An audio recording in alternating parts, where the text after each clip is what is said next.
아빠가 따로 살다가 자살을 하신 것을 유년부 아이가 찾아가서 목격을 했습니다. 이 엄마는 남편의 바람도 이해가 안 되고 또 집 나간 남편의 자살도 이해가 안 됩니다. 그래서 교회를 나오심에도 계속 신방을 거부하시다가 이 아들이 교회 친구에게 아빠의 자살을 이야기하고 혹시 우리 엄마도 죽는다면 난 니네 집에 가서 살아도 돼? 이렇게 물었다는 것이에요.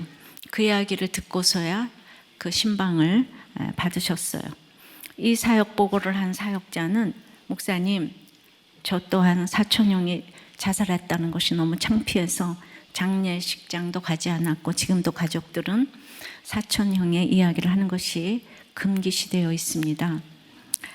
이렇게 바람, 자살 등 지난주일 인맞은 자 14만 4천 명이 들어가려면 이 땅의 바람을 막아주셔야 한다고 했습니다.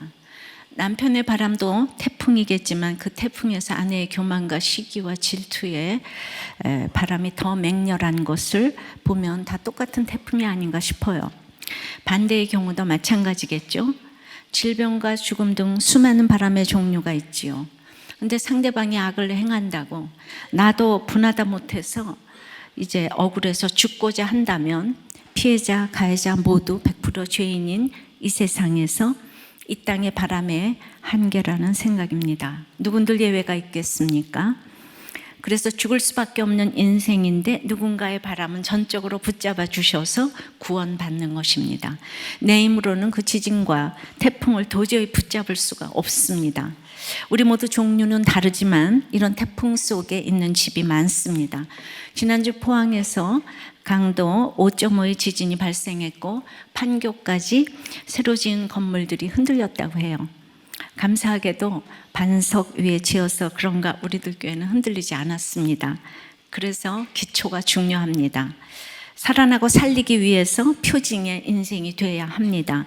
오늘 본문에 이 표징에 해당하는 히브리어 모페트는 문자적으로 사람들 눈에 선명하게 두드러진 어떤 표시를 의미합니다.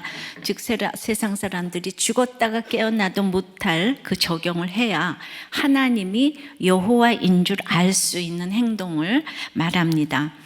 자, 큐티 말씀 묵상의 꽃은 적용이고 그 결론은 영원 구원이라고 외쳐왔습니다. 영원 구원을 위해서 표징의 인생을 사는 그 한 사람을 통하여 하나님은 이 땅에 아버지 품을 떠나 방황하는 자녀의 바람과 태풍을 붙잡아 주십니다. 어떻게 해야 인생의 태풍을 붙잡는 이 표징의 인생을 살 수 있을까요? 첫 번째로 표징의 인생은 말씀이 임해야 합니다. 15절입니다. 여호와의 말씀이 또 내게 임하여 이르시되, 태풍 속에서 무너지지 말고 표징의 인생을 살기 위해 말씀이 날마다 임하고 또 임하는 것처럼 최고의 자격은 없어요. 에스겔 24장은 전체의 에스겔서 전체의 전환점이 되는 부분인데요. 23장까지 계속 심판을 예언하다가 드디어 현실에서 심판의 칼날로 이 도시에 임하게 됩니다. 그야말로 수없이 예고했던 태풍의 전쟁이 임한 것이에요. 그러나 하나님은 에스겔을 멸망의 표징뿐 아니라 소망의 표징으로도 이제 세우셨어요. 슬픔과 고통 속에서도 말씀대로 행하며 하나님을 보여주셨던 인침받은 에스겔을 통해 하나님은 유다 백성들에게 자신을 알리십니다. 사건을 통해 말씀으로 알리십니다. 그래서 어떤 말씀이 임했나 보겠습니다. 16절 17절입니다.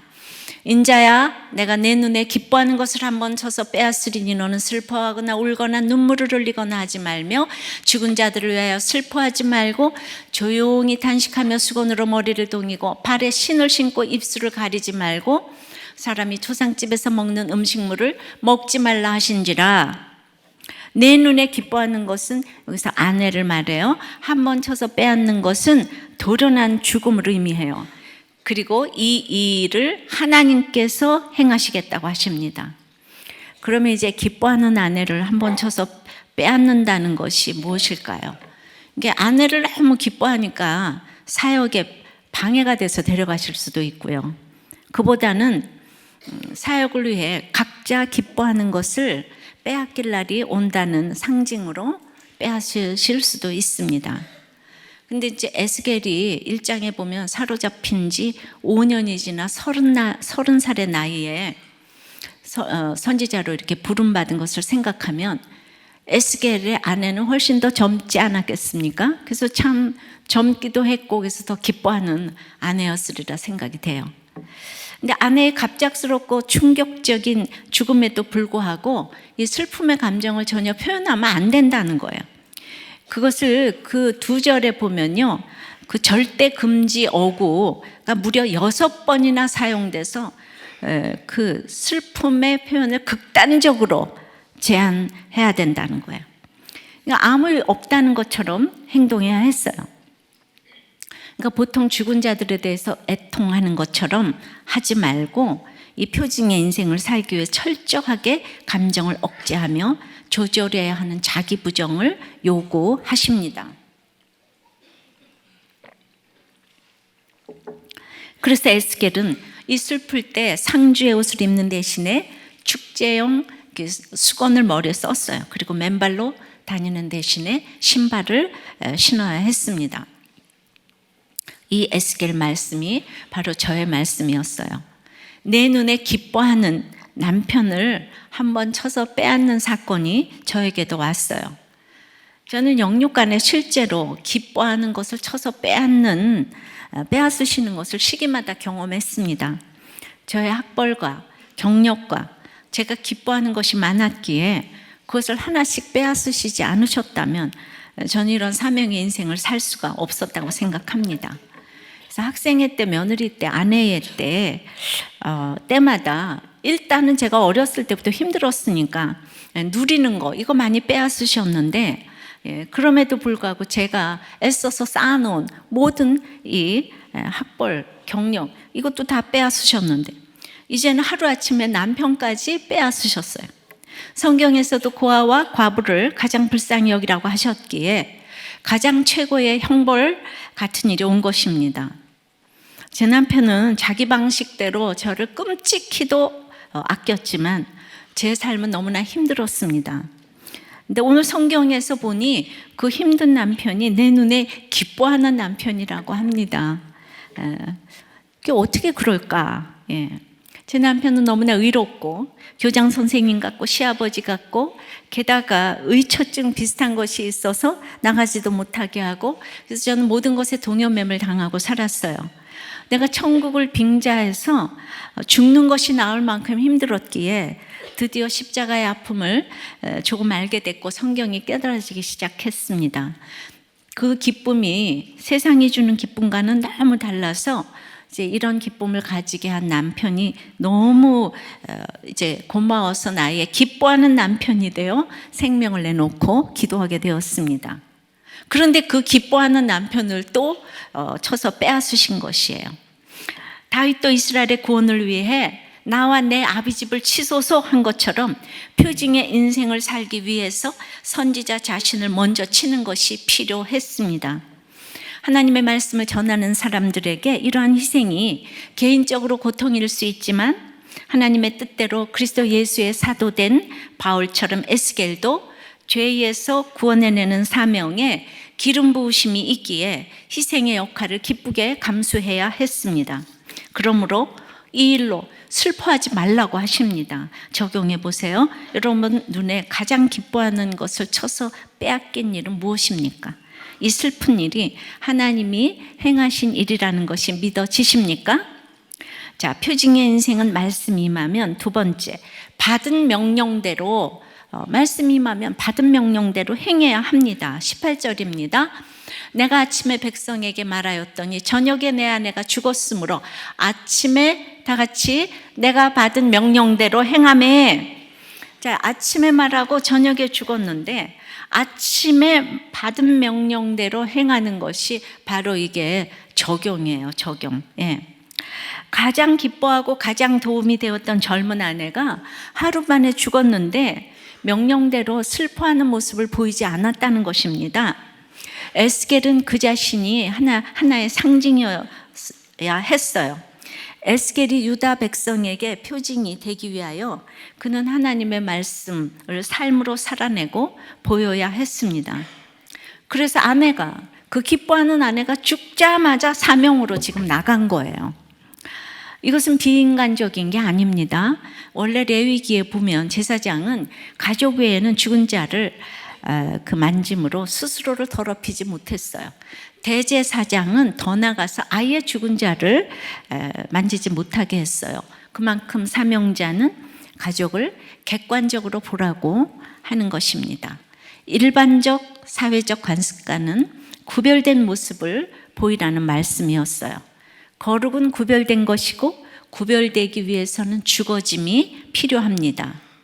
나치에 반대하다가 순교한 독일의 신학자 디트리히 본회퍼는 이렇게 얘기를 했어요. 그리스도께서 한 사람을 부르실 때는 그 사람에게 와서 죽으라고 말씀하시는 것이다. 무섭죠? 부르심은 죽음을 의미한다는 거예요. 우리가 무슨 호강하려고 지금 부르심에 응답하는 건 아닌 거죠. 바로 이것이 소명이고 표징의 삶을 사는 것입니다. 이러한 표징의 삶은 우리가 이제 죄 종들을 통해서 나타났죠. 북이스라엘의 선지자 호세아는 음란한 여자 고멜과 사는 것이 정말 죽음에 이르는 소명이었죠. 남유다의 예레미야는 독신으로 살래요. 자녀도 갖지 말래요. 이것이 또 죽음의 소명이에요. 근데 에스겔은 젊은 아내를 데려가는 슬픔에 슬퍼하지도 말라는 명령을 주셔서 거기에 행하는 것이 죽음에 이르는 순종이었죠.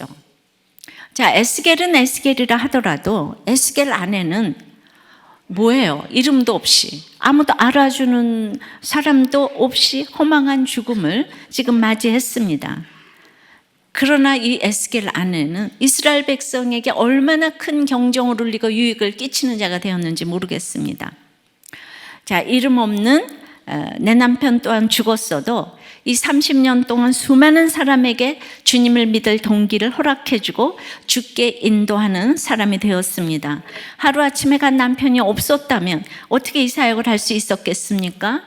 죽고 나서 누가 이렇게 쓰일 수 있었겠습니까? 그의 죽음의 구원 간증은 아무리 간증을 해도 할 때마다 새롭고 은혜가 되고 감동이 됩니다. 에스겔 아내가 요절하고 하루 만에 간 것이 2500년 전 일인데 지금까지 성경에 그 이름 하나 정말 기록되어 있는 이 성경의 한 절이 얼마나 중요한지 몰라요. 이렇게 기록되어 있는 것처럼 생각건대 현재이고 나는 잠깐이요 장차 이루어질 영광과 좋게 비교할 수 없도다처럼 내 남편 또한 이렇게 책에 기록이 되고 제 책마다 지금 남편 얘기가 있죠. 그리고 자신이 이렇게 쓰일 줄 알았겠습니까?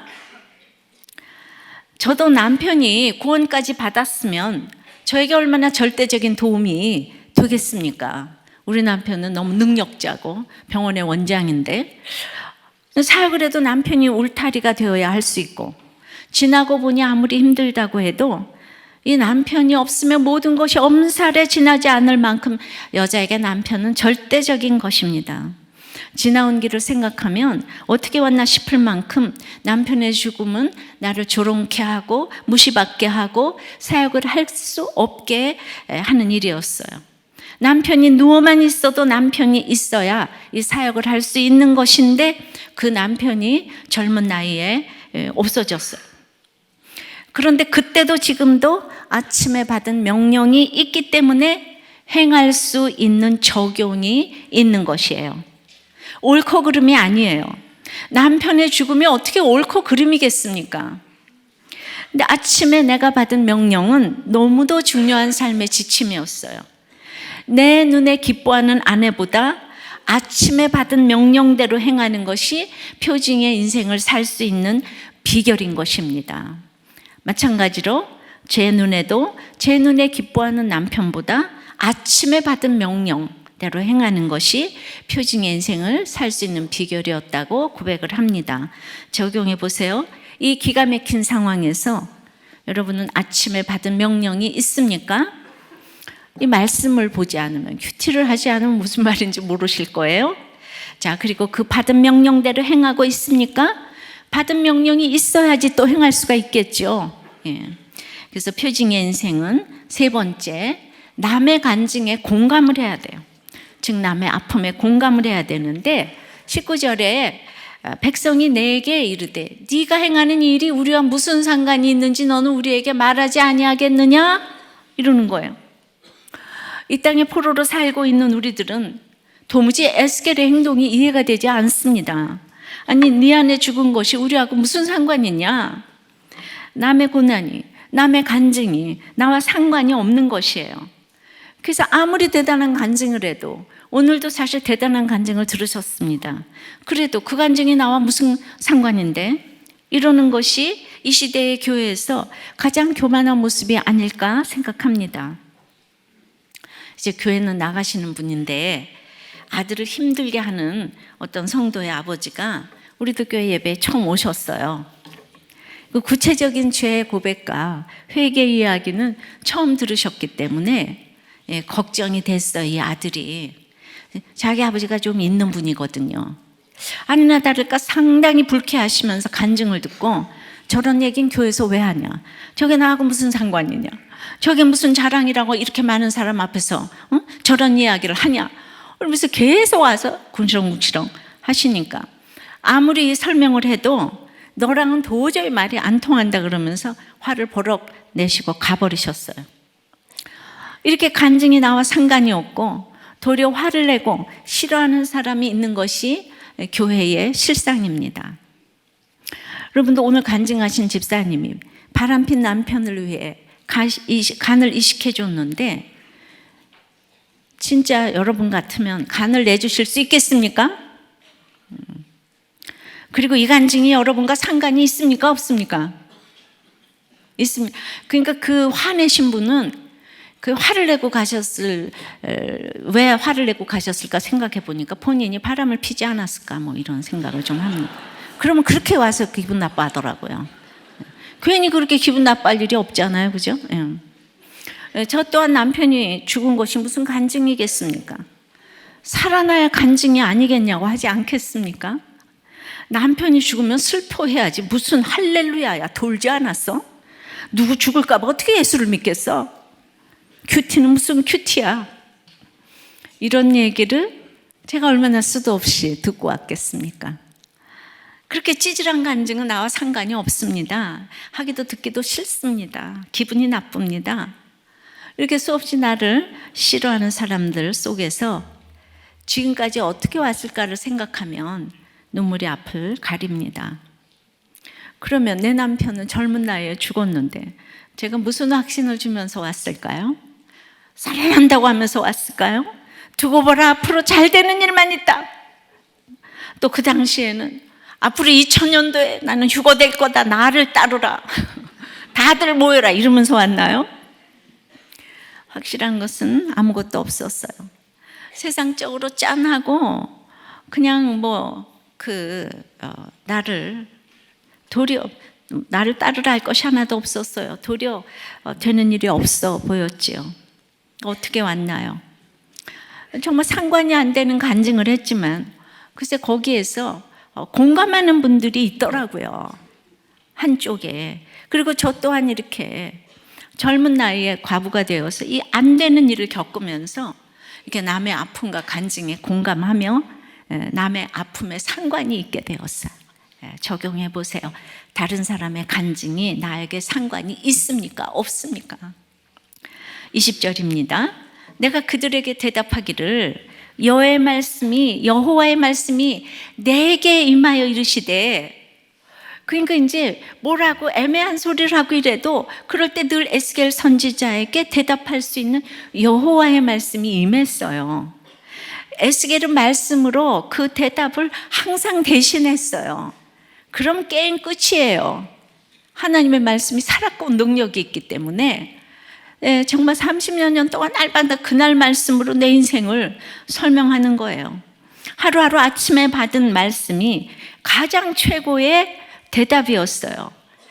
남편이 살아나서 있고 애가 돈이 이런 게 대답이 아니라 그날 말씀이 그냥 말씀이 내게 임하여 이르시되, 이러면 이제 최고의 대답이었어요. 그리고 내가 마음대로 본 성경이 아니고 다 같이 보는 큐티 본문에 우리 남편 간 것도 나와 있고, 그냥 이거 지금 에스겔 이것도 다 나와 있고, 그러니까 세계적으로 이 일에 대해서 주님이 도리어 증거해 주시는 것 같았어요. 남편이 죽었는데도 어떻게 슬퍼하지 않을 수가 있나? 그날 말씀에 에스겔 보고 슬퍼하지 말라 그러지 않아. 예, 그러면 여러분들 그게 나하고 무슨 상관이야? 또 이러시겠죠, 그죠? 그저께 우리 태명이 찬송인 소녀가 태어났어요. 아들이 아니고 이제 딸을. 그런데 또 이러시죠. 아니, 찬송이 태어난 거하고 우리하고 뭔 상관이야? 그렇게 또 물어보실 분들에게 저는 말씀으로 또 설명을 해드리고 싶어요. 그냥 이제 고린도후서 12장이 이제 큐티 본문이었는데, 이렇게 기도하고 이렇게 모두의 기도를 받고 태어났으니 얼마나 좋은 말씀을 주실까 하고 봤더니만 그냥 거기 그날 말씀으로 또 이름도 줘야 되겠는데, 얼마나 걱정이 많은 본문인지. 그냥 이 문제 많은 고린도 교회를 보고 내가 구하는 건 재물이 아니고 너희다. 재물의 저축은 아이가 부모를 위해서 하는 것이 아니고 부모가 아이 위해서 하는 것이라고. 그러면서 너희가 하도 속을 새겨서 3번이나 가려고 했는데 지금도 가도 너희가 회개하지 않을까 너무 두렵다. 뭐 이런 본문을. 저 그냥 문제 좀 그냥 어떤 기념일마다 맨날 이상하게 목이 부러져서 죽는다는 둥 뭐 맨날 이상한 본문만 주십니다. 이런 문제 많은 교회를 위해서 바울이 근데 자기 자신을 내어주겠다고 하시는 거예요. 그래서 제가 아침에 이제 이렇게 애를 낳으러 들어가기 전에 제가 같이 모아놓고, 이 집이 얼마나 재물을 좋아하면 이런 본문이 나왔겠냐, 그리고 얼마나 회개가 안 되면 이런 본문이 나왔겠냐, 이러면서 이 문제가 많으시 가운데 찬송이를 보내주셨다고 제가 얘기를 했죠. 그래서 문제 많은 고린도 교회에 찬송이를 보내주신 것도 축복이고, 이런 찬송이에게 바울이 내 자신을 내어주고 싶은 마음이 들게 하는 것도 축복이라는 생각이 들었어요. 그래서 정말 이 고린도 교회 상황이 복잡하잖아요. 이 시대 한국 교회 상황이 복잡합니다. 뜻이 있다고 생각을 합니다. 문제가 많지만은 또 여러분들이 너무나 기도해주고 싶은 마음으로 기도를 했기 때문에 그날 본문이 또 생각하니까 또 맞는 것 같아요. 이렇게 늘 말씀이 임하는 인생을 사는 것이 축복이라고 생각합니다. 왜냐하면 짧은 인생의 사명을 감당하는 게 최고의 인생이거든요. 할렐루야. 그래서 맨날 장사의 수중에 화살에 같아서 우리 아들은 장수하고 뭐 이딴 것만 좀 좋아하지 마시고, 좀 이 사명이 있는 이 구절을 좀 기뻐하시기 바랍니다. 그러면 이제 에스겔 안에 데려간 일과 상관없는 백성들의 질문에 에스겔은 무슨 말씀이 임해서 지금 대답을 했나요? 21절입니다. 너는 이스라엘 족속에게 이르기를 주 여호와의 말씀에 내 성소는 너희 세력의 영광이요 너희 눈의 기쁨이요 너희 마음에 아낌이 되거니와 내가 더럽힐 것이며 너희의 버려둔 자녀를 칼에 엎드러지게 할지라. 그러니까 너희가 그렇게 예루살렘 성전을 기뻐하고 이제 아낌이 되지만은 하나님께서는 이제 하나님도 아끼는 그 성전이지만 더럽히고 너희들에게 죄를 묻겠다고 이런 얘기를 하시는 거예요. 그래서 쉽게 말하면 에스겔 아내를 하루아침에 데려갔다면 너희의 버려둔 자녀는 칼에 엎드러지게 하겠다. 굉장히 무서운 얘기를 하셨어요. 여러분들도 이거 그냥 허투루 듣지 마시기 바래요. 아이들에게 신앙생활과 말씀 교육은 하나도 하지 않고 교회에 가서 열심히 입시생 기도 모임 그냥 아이들하고는 상관없이 하지만 붙는 것만 목적이 되니까 이런 사람에겐 성전 자체가 우상이 되기가 쉬울 것이에요. 그래서 서울대 카이스트를 붙어도 자살을 하는 자녀들이 있는 것을 우리가 이렇게 보게 됩니다. 입시에 실패했다고, 성적이 떨어졌다고, 친구가 배신했다고, 심지어 좋아하던 연예인이 죽었다고 따라 죽는 아이들도 있잖아요. 우리 삶의 목적은 영적인 자녀를 양육하는 데 있다는 거예요. 에스겔이 그렇게 어려운 게 아니에요. 그래서 영적인 자녀로 키우기 위해서 자녀의 이야기와 아픔에 끊임없는 공감을 해줘야 합니다. 내 자녀뿐만 아니라 영적인 자녀, 목장에서도 영적인 자녀를 키우려면은 그것이 쉽지 않아요. 10대 아이들의 사망 원인 1위가 자살입니다. 아이들은 얼마나 사소한 것에 목숨을 걸고 좌절하는지 몰라요. 신문에서 봤어요.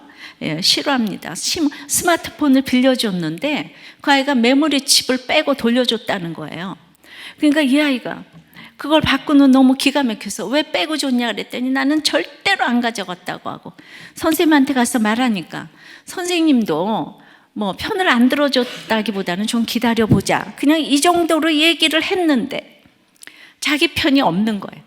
1교시에 그렇게 얘기를 하고 2교시에 옥상에서 뛰어내렸어요, 이 아이가. 우리 아이들이 지금 이런 시대에 우리가 살고 있어요. 이게 버려둔 자녀 아니고 뭐겠습니까?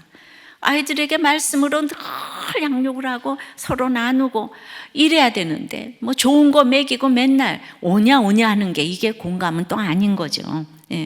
그러니까 남을 날마다 우리 자녀부터 공감해 주는 거는 십자가의 길입니다. 쉽지 않습니다. 근데 자녀가 힘들지 않으면 이 말조차 공감이 안 될 것입니다. 그래서 힘든 자녀가 축복인지 아닌지 저도 잘 모르겠습니다. 아니, 힘든 자녀가 축복일 수 있습니다.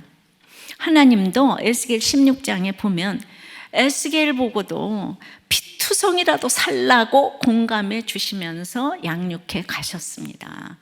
저는 그런 말이 너무 이해가 돼요. 제가 꼭 피투성이라도 살아있는 것 같은 생각이 들어요. 태어나면서부터 축복받지 못한 딸로 태어나서 엄마의 기쁨이 되지 못하는 이 출생이었잖아요. 지금까지 살아있는 게 진짜 피투성이라도 하나님이 저를 공감해 주셔서 여기까지 온 줄 믿습니다. 그건 뭐냐 하면 제가 말씀이 잘 깨달아지니까 하나님이 공감해 주신 거예요. 그러니까 말씀이 잘 깨달아지도록 여러분들이 인도를 하셔야 되는 거예요. 그래서 여러분들 적용해 보세요. 여러분은 영육간의 자녀에게 얼마나 공감하며 들어주며 지금 기다리고 있습니까? 그래서 결론은 표징의 인생은 네 번째, 사명의 인생인 것입니다. 22절부터입니다. 너희가 에스겔이 행한 바와 같이 행하여 입술을 가리지 아니하며 사람의 음식물을 먹지 아니하며 수건으로 머리를 동인 채 발에 신을 신은 채로 두고 슬퍼하지도 아니하며 울지도 아니하되 죄악 중에 패망하여 피차 바라보고 탄식하리라. 이와 같이 에스겔이 너희에게 표징이 되리니 그가 행한 대로 너희가 다 행할지라. 이 일이 이루어지면 내가 주 여호와인 줄을 너희가 알리라 하라 하셨다 하라. 에스겔은요, 하나님께서 강하게 하실 것이다 라는 이제 의미의 이름이에요. 근데 성경 전체에서 하나님께서 직접 에스겔, 너희가 에스겔이 행한 바와 같이 직접 에스겔이라는 이름을 사용하신 곳은 이곳이 유일합니다. 하나님도 에스겔에게 너무 힘든 역할을 주셔서 미안하셔서 그런지 내가 능력을 주겠으니까 담대하게 전하라고 에스겔 이름을 직접 언급하셨다고 봅니다. 백성에게 표징이 되기 위하여 에스겔은 큰 대가를 치러야 했습니다. 하나님 손에 자신을 맡긴 에스겔의 삶은 그 후에 일어난 모든 하나님의 백성에게 표징이 되었습니다. 에스겔은 사망의 음침한 골짜기를 지나는 동안 슬픔을 느끼며 탄식할 수도 있었지만은 하나님께서 자기를 미워하는 것이 아니라 막 사랑을 넘어 편애하신다고까지 생각하며 위로를 받고 이 짧은 인생길을, 표징의 인생을 살았다고 생각해요. 25절 6절입니다. 인자야, 내가 그 힘과 그 즐거워하는 영광과 그 눈이 기뻐하는 것과 그 마음이 간절하게 생각하는 자녀를 데려가는 날, 곧 그날에 도피한 자가 내게 나와서 내 귀에 그 일을 들려주지 아니하겠느냐. 백성들이, 성전이 무너지고 자녀들이 칼에 엎드러질 때 예루살렘에서 도피한 자가 에스겔에게 예루살렘의 멸망 소식을 자세히 와서 자기 사로잡힌 일을 에스겔 귀에 들려주었어요. 실제로 제 설교를 힘들어하고 떠난 분들 중에는 정말 힘들면 생각이 나서 목사님 말씀이 맞았어요. 그러고 돌아와서 자기가 어떻게 딸에게 사로잡혔는지, 남편에게 사로잡혔는지, 어떻게 돈에 사로잡혔는지를 저에게 알려주시는 분이 계세요. 천국이 열리는 일이니까 얼마나 고난이 축복이겠습니까? 그래서 사명을 위하여, 그래서 때가 될 때까지 기다려야 돼요. 안 들릴 때는 진짜 안 들리는 거예요. 그런데 이제 에스겔은 문자 그대로 예루살렘 성전이 함락이 됐으니까 내가 망한다 그랬지만 이제 망한 자들을 향하여 진짜 망했으니까 내 말 좀 들어. 그리고 이제 열심히 이제 그 선지자의 그 사명을 감당하게 된 거예요. 그러니까 이제 예언 활동을 활발하게 했어요. 그러니까 지금 각종 힘든 사건에서 어떻게 해석하고 살아났나를 보이는 것이 선지자적 사명의 삶이라고 생각을 합니다. 그래서 드디어 27절에 그날의 입이 열렸어요. 에스겔 입이. 도피한 자에게 말하고 다시는 잠잠하지 아니하리라. 이같이 너는 그들에게 표징이 되고 그들은 내가 여호와인 줄 알리라. 우리가 에스겔 3장에 보면 에스겔 보고 이스라엘 백성이 너무 패역하니까 벙어리가 되래요. 하나님의 말씀이 임할 때만 말을 하래요. 그러니까 이제 그동안 30살에 소명받고 이 함락될 때까지 한 7년여 동안 행동과 말을 얼마나 아끼고 지냈는지 알 수가 있어요. 여러분, 우리가 때가 될 때까지, 하나님이 입을 열어주실 때까지 얼마나 말 한마디를 하기 위해서 많은 침묵의 훈련이 필요한지 모릅니다. 사람이 듣고자 아니할 때, 또 신중하게 생각해야 할 때, 항상 구별된 생각과 구별된 말을 하기 위해서 얼마나 침묵의 훈련이 필요한지 모릅니다. 사명의 인생을 위해서는 침묵의 훈련이 절대적으로 필요합니다. 저도 13년간 문박 출입을 못하고 하나님께서 침묵하게 하셨습니다. 이제 그러면서 이 선지자적 삶을 준비를 시키셨어요.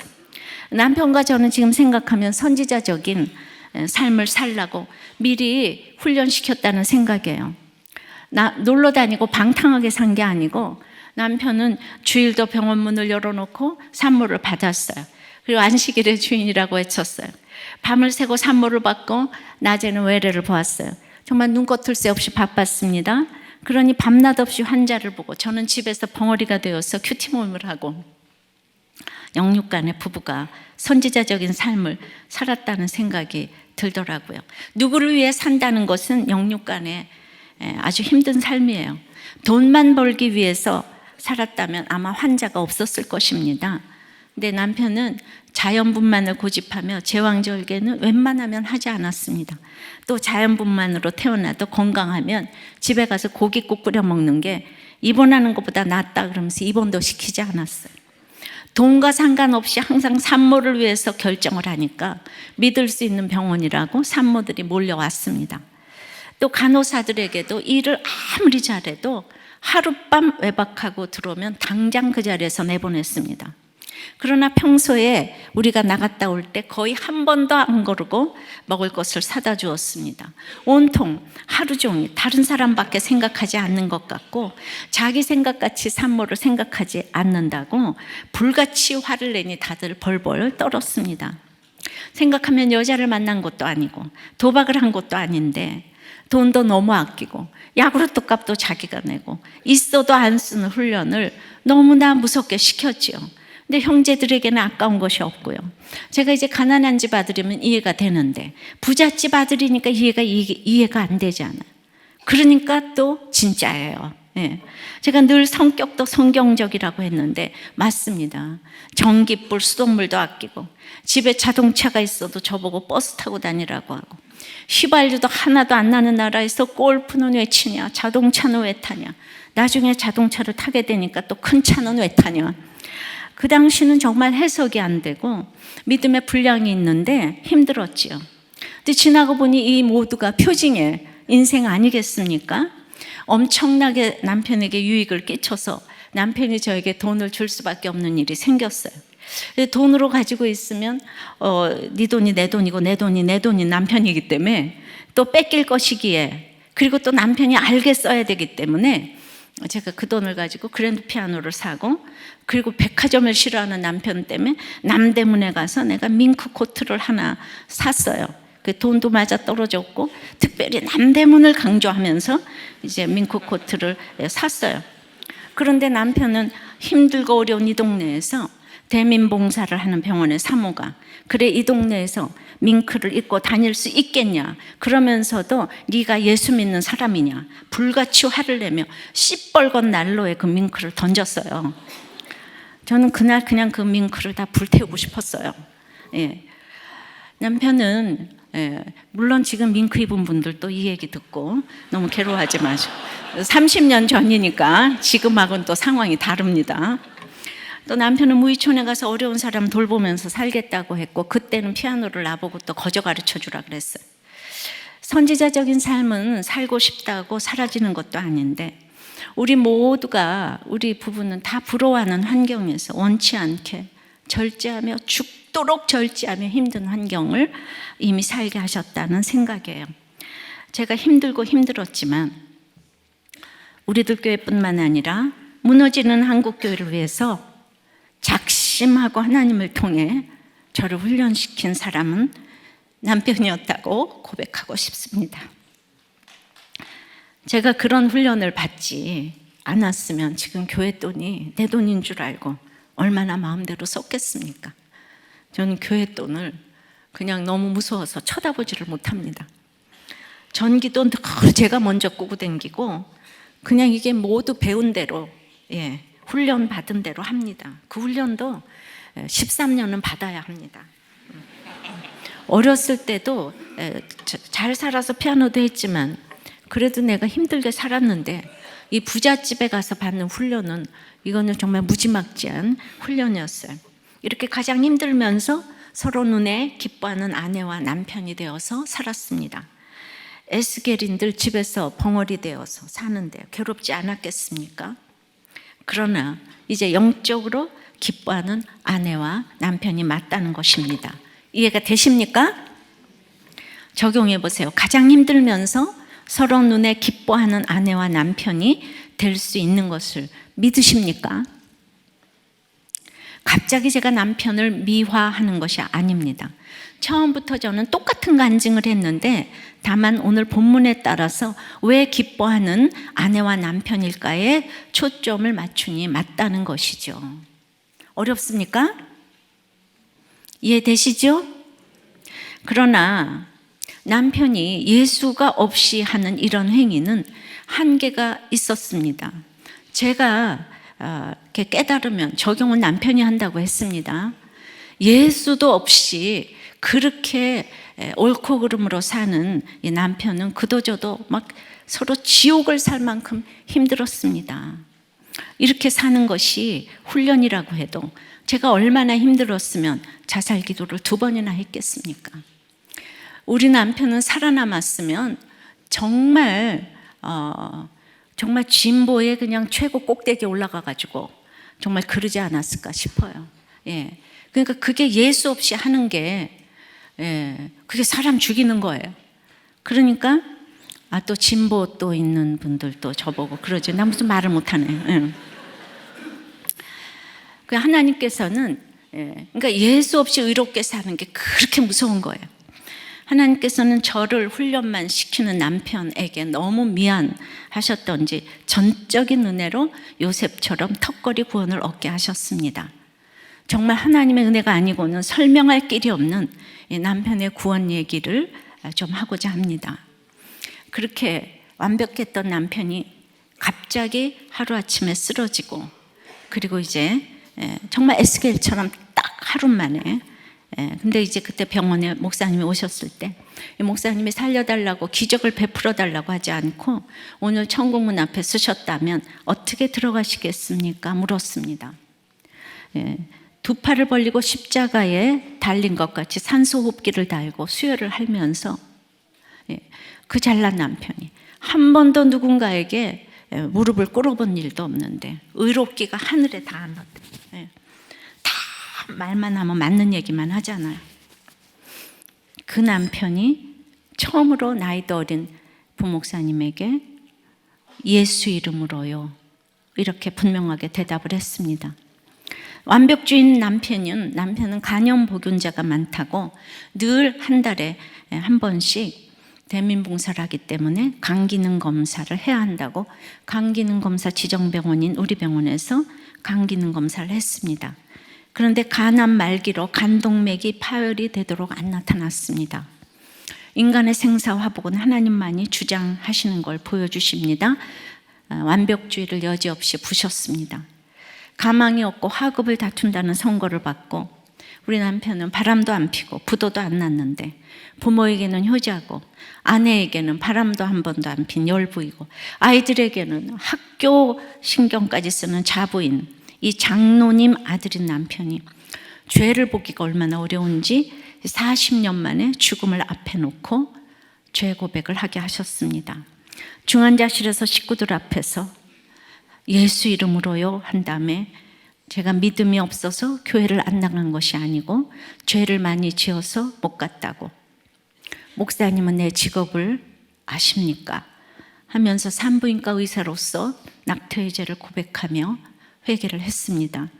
회복시켜 주셔도 감사하고 회복시켜 주시지 않아도 할 말이 없는 인생이라고 했습니다. 목사님, 우리 가운데 행위로 천국 갈 사람 아무도 없다고 했어요.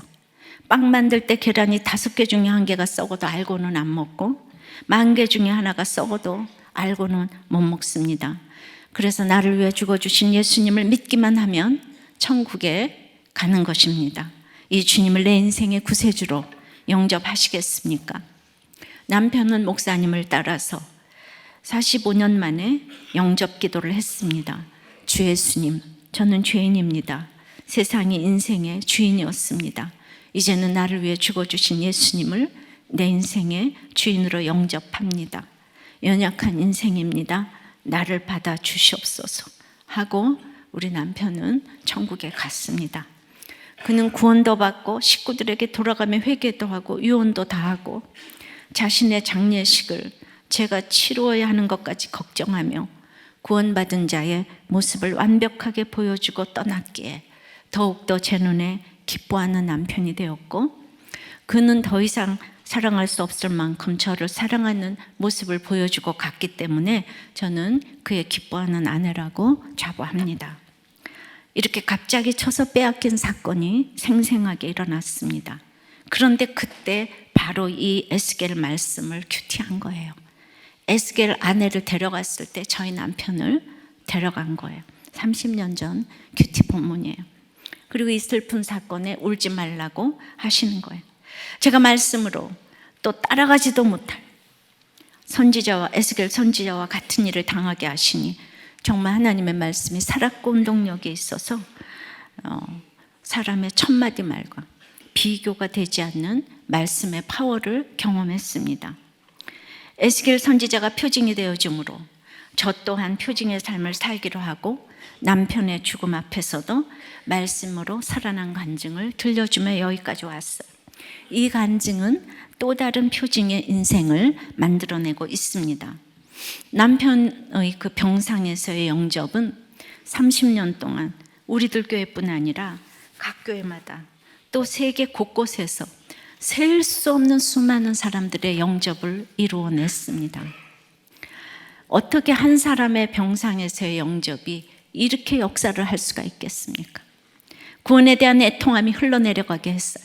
우리들 교회 사역자들은 특히 영접 기도를 받아내기 위해서 바삐 움직이고 수많은 열매가 있게 하십니다. 하나님께서는 에스겔서 1장부터 24장까지 모든 말씀으로 하루하루 제 인생을 해석해 주셨어요. 1장에서 사로잡힌 가운데 하늘이 열리고 하나님의 이상을 보여주셨어요. 제가 시집살이 5년 만에 하늘이 열렸거든요. 시집살이에 사로잡혔잖아요. 2장에서는 소명을 주시면서 이스라엘 백성이 네 말을 안 들을 거다 그러셨어요. 3장에서는 네가 근데 전하지 않으면 내게 핏값을 찾겠다고 하셨어요. 3, 4장부터는 에스겔과 그가 전할 메시지를 키우기 위해서 문 닫고 집에 들어가서 벙어리가 되어서 애워싸여서 그대로 있으라고. 하나님께서 7장까지 에스겔이 먼저 자신의 가증함을 보고 하나님과의 관계를 돌아보도록 한 다음 8장에서 성전에 가득한 예루살렘 성전의 우상 숭배를 보여주셨어요. 공동체 개혁은 자기 자신부터 해야 된다는 이것을 보여주셨어요. 훈련의 시간을 보내고 나니까 남편이 데려가시던 날에는 18장 말씀으로 그가 정령 살고 죽지 아니하리라. 천국 간 거. 내가 왜 악인의 죽는 것을 기뻐하겠느냐? 그가 돌이켜서 사는 것을 왜 기뻐하지 아니하겠느냐? 근데 이것이 공평하다고. 그리고 24장에 에스겔 아내를 데려가고 우리 남편 데려간 일을 해석해 주셨습니다. 그리고 40장부터 그리고 이제 25장부터는 이방을 향해 전하라고 하시더니 큐티 선교회를 통해서 그 일을 이루셨고, 40장부터 48장까지는 성경에 유일하게 있는 천국 성전 얘기가 나오는데 43장에 우리들 교회가 개척이 되었습니다. 우리들 교회는 천국 성전인 줄 믿습니다. 그래서 우리들 교회로 하여금 모두에게 죄를 보이게 하는 교회가, 자기 죄를 보게 하는 교회가 되라고 사명을 주셨어요. 너무 놀랍지 않습니까? 이제 지나고 보니까 모든 과정이 세계로 지경이 넓어지게 말씀대로 이루어진 인생이 되었습니다. 에스겔같이 어려운 성경이 이렇게 삶으로 적용이 되니까 그냥 손바닥 안에 말씀이 들어오고, 정말 이단들이 쓰는 에스겔인데 내 삶에 적용되는 너무나도 쉬운 말씀으로 이해도 쉬웠고, 이것이 저절로 기억이 되었어요. 제가 신학도 안 했는데 그때 30대 때 본 에스겔을 여러분들한테 이렇게 말씀드리는 거예요. 아, 손바닥 안에 성경이 들어오는 게 이런 거구나 하면서 어쩌면 말씀이 이렇게도 내 말씀인가 전율했습니다. 어찌 말씀이 저만의 것이겠습니까? 말씀을 맺겠습니다. 표징의 인생은 바로 말씀이 임해야 되는 인생인 거예요. 저에게서 말씀을 빼면 제가 무슨 말을 할 수 있겠습니까? 그게 말씀이 임하면 받은 명령대로 행해야 되는 거예요. 남편이 죽어도 받은 명령대로 행하니까 제가 사명의 인생이 됐잖아요. 표징의 인생이 됐잖아요. 그러면 남의 간증에, 아픔에 공감을 해야 합니다.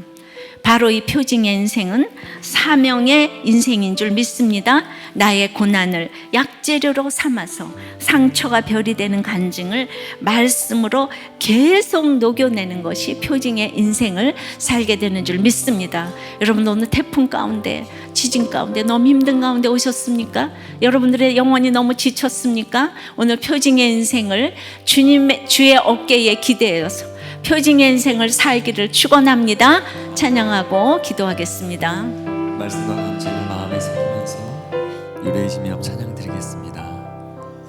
나의 영혼 연약하여 지치고 근심 속에 내 마음 눌릴 때 주 오셔서 나와 함께 하시길 잠잠하게 나 기다립니다. 나의 영혼 연약하여 지치고 근심 속에 내 마음 눌릴 때 주님이 오십니다. 주 오셔서 나와 함께 하시길 잠잠하게 나 기다립니다. 주님의 손이 임하십니다. 주님의 손 날 일으켜 주시고 풍랑 위를 나 걷게 하시네. 주 어깨에 기대게 하십니다. 주 어깨에 기대어 있으니 이전보다 더 강하게 되리. 주님의 손이 임하십니다. 주님의 손 날 일으켜 주시 풍랑 위를 걷게 하십니다.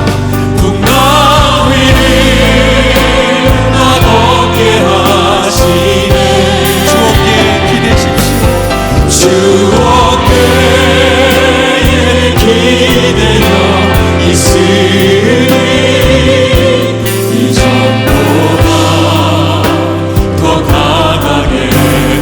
목소리 높여 주님의 손, 주님의 손 날 일으켜 주시고 풍랑 위를 풍랑 위를 걷게 하십니다. 걷게 하시네. 주 어깨에 산신을 얻게 하십니다. 주